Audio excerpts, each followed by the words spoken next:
Hi everyone, today we will do legal dictation exercise number 58. You can get the PDF from description box. So ready? Start.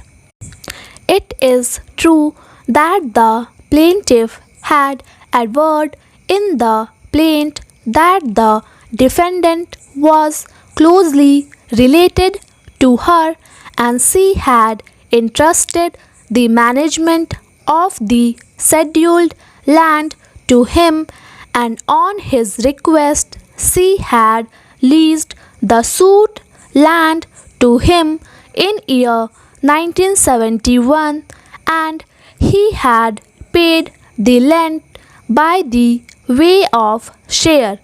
But the plaintiff further specifically alleged that the defendant had denied her title and claimed title in himself, and he had also denied the relationship of landlord and tenant, and therefore the defendant was a trespasser and she was entitled to sue for possession to evict the trespasser.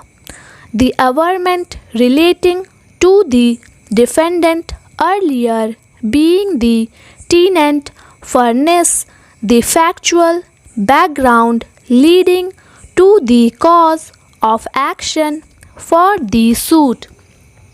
The averment in the plaint should be read as a whole. If so done, it is clear that plaintiff claim that defendant is a trespasser in the suit land. Significantly, the defendant in his written statement did not allege that he was the cultivating tenant of the suit land. On the other hand, he denied the title of plaintiff and asserted ownership and title in himself by adverse possession, alleging that he was in occupation of the suit property since 1957 in his own right. He categorically stated that plaintiff was never in his landlord. Neither plaintiff nor defendant claimed or admitted that there was relationship of landlord and agricultural tenant. To repeat, plaintiff case was that the defendant was a trespasser. Consequently, tenancy was not an issue in the suit. Section 13 requires an application to be made to the special officer under the Act only when a landlord wants to terminate the tenancy and evict his cultivating tenant and not otherwise.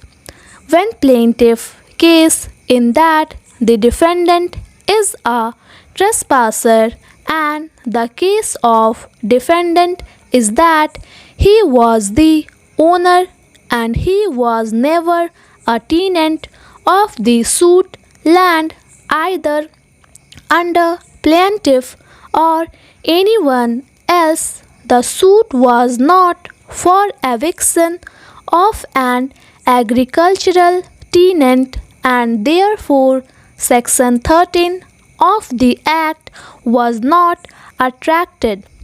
The appellant defendant contended that as he had denied the title of the plaintiff, the case would squarely fall under Section 13E of the Act.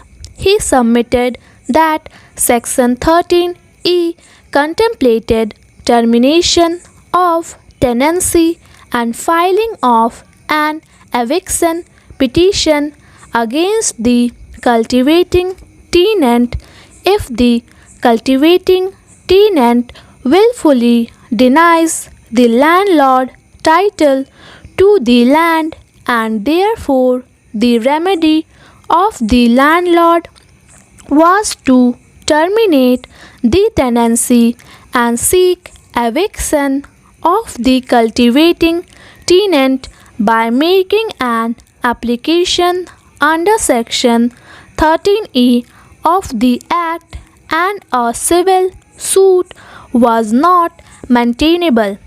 Termination of tenancy and eviction petition under section 13E are contemplated only where the defendant is the cultivating tenant and the defendant willfully denies the landlord's title to the land. In case the defendant denies that he was the cultivating tenant of the suit land, the plaintiff claimed that defendant was a trespasser. Hence, the first requirement for application of section 13E was not satisfied. Thank you. Please subscribe my channel Steno Star.